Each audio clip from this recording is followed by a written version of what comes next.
നമ്മുടെ സ്വഹാബത്ത് കുറച്ചാളെ കൊലപ്പെടുത്തിയിട്ട് പിന്നെ താഴെ വന്ന് അങ്ങനെയാണ് കുറേ സ്വഹാബികൾക്കൊക്കെ പിന്നെ ഇവിടെ ഷഹീദാകേണ്ടി വന്നത്. ഇവിടെ 70 സ്വഹാബത്ത് ഷഹീദായിട്ടുണ്ട്.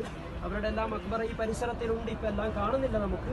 ഈ 3 മക്ബറകൾ ഒരു വെള്ളപ്പൊക്കം വന്നപ്പോൾ ആ മയ്യത്തുകൾ അങ്ങനെ തന്നെ വെള്ളത്തിൽ നിന്ന് മേലെ പൊന്തി വന്നു. അപ്പോൾ അത് മറവ് ചെയ്ത് അതേ രൂപത്തിലുണ്ടായിരുന്നു എന്നൊക്കെ പറയപ്പെടുന്നു. പിന്നീട് അവരെയാണ് ഇവിടെ മറവ് ചെയ്തത്.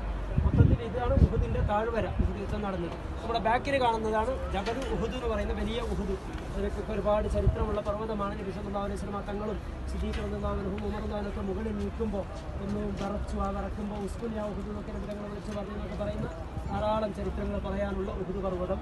അപ്പോൾ നമ്മളൊക്കെ ഇവരെ സിയാറത്ത് ചെയ്യുന്നത് എന്തിനാണ്? നമ്മുടെ ഈമാൻ അധികരിക്കാനാണ്. മുഅ്മിനീങ്ങളെ സ്വാലിഹീങ്ങളെ സിയാറത്ത് ചെയ്യുമ്പോൾ നമ്മുടെ ഈമാനിന് വർധനമുണ്ടാകുമെന്ന് മഹാന്മാർ നമ്മെ പഠിപ്പിച്ചിട്ടുണ്ട്. ഈ മഹാന്മാരായ സ്വഹാബത്ത് നമ്മുടെ നാട്ടിലൊക്കെ നമ്മളൊരു മക്ബറകളിലേക്ക് എത്രയോ ആയിരങ്ങൾ ചെലവഴിച്ചിട്ട് പോകുന്നില്ലേ? ആ കൂട്ടത്തിൽ വലിയ ഔലിയാക്കളാണ് ഇവിടെ കിടക്കുന്നത്. കാരണം ഇവരെക്കാളും വലിയ ഔലിയാക്കളില്ല, സ്വഹാബത്തിനേക്കാളും വലിയ ഔലിയാക്കളില്ല. ഔലിയാക്കളുടെ കൂട്ടത്തിൽ ഏറ്റവും വലിയ ആളാണ് മഹാനായ അബൂബക്കർ സിദ്ദീഖ് റളിയല്ലാഹു അൻഹു. അപ്പോൾ ആ കൂട്ടത്തിൽപ്പെട്ട പ്രഗത്ഭരായ സ്വഹാബത്താണ് സയ്യിദു ശുഹദാ.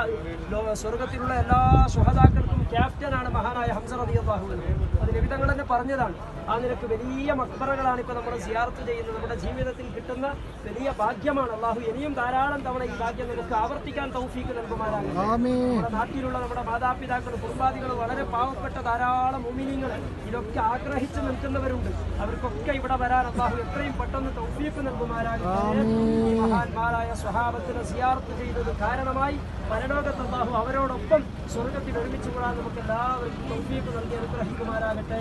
മഹാന്മാരായ സ്വഹാബത്തുൽ കിറാം അവരുടെ കരളൊക്കെ ബലിയർപ്പിച്ച് അവരുടെ ശരീരങ്ങൾ പൂർണ്ണമായി ദീനിന് ബലിയർപ്പിച്ച് അതൊക്കെ അള്ളാഹുവിന്റെ മുമ്പിൽ അങ്ങനെ തന്നെ പോകും. ശുഹദാക്കളെ കുളിപ്പിക്കാൻ പാടില്ല എന്ന് പറഞ്ഞില്ലേ? അവരുടെ ആ രക്തത്തിൽ തന്നെയാണ് മറവ് ചെയ്യേണ്ടത്. അവരങ്ങനെ തന്നെ നാളെ സ്വർഗത്തിലേക്ക് വരും. അള്ളാഹുവിന്റെ മുമ്പിൽ പറയും, ഇതാ എൻ്റെ ശരീരം, ഈ രക്തം, ഇതൊക്കെ നിന്റെ ദീനിന് വേണ്ടി ബലിയർപ്പിച്ചതാണെന്ന് പറഞ്ഞുകൊണ്ട് അവർ സ്വർഗം വാങ്ങുമ്പോൾ നമുക്ക് പറയാനൊന്നുമില്ല. നമ്മുടെ കയ്യിൽ ആകെ ഉള്ളത് അവരെ സ്നേഹിച്ചു, അവരെ മഹബത്ത് വെച്ചു എന്നത് മാത്രമാണ്. അത് കാരണമായിട്ടെങ്കിലും അവരുടെ പിന്നാലെ അള്ളാഹു നമുക്കൊക്കെ സ്വർഗത്തിലേക്ക് പോകാനുള്ള തൗഫീഖ് നൽകുമാറാകട്ടെ. അർഹമുർ-റഹീമായ റബ്ബേ, നിന്റെ മഹാന്മാരായ ഈ സ്വഹാബത്തിനെ സന്ദർശിച്ച ഞങ്ങൾക്ക് സ്വർഗത്തിൽ വെച്ചും അവരെ സന്ദർശിക്കാൻ നീ അവസരം നൽകണേ റഹ്മാനെ.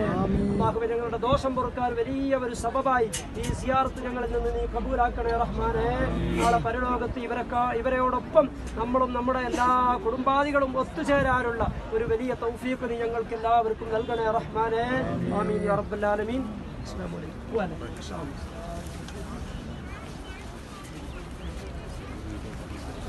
അതെല്ലാവരും അടങ്ങി ഇൻഷാ അല്ലാഹ്.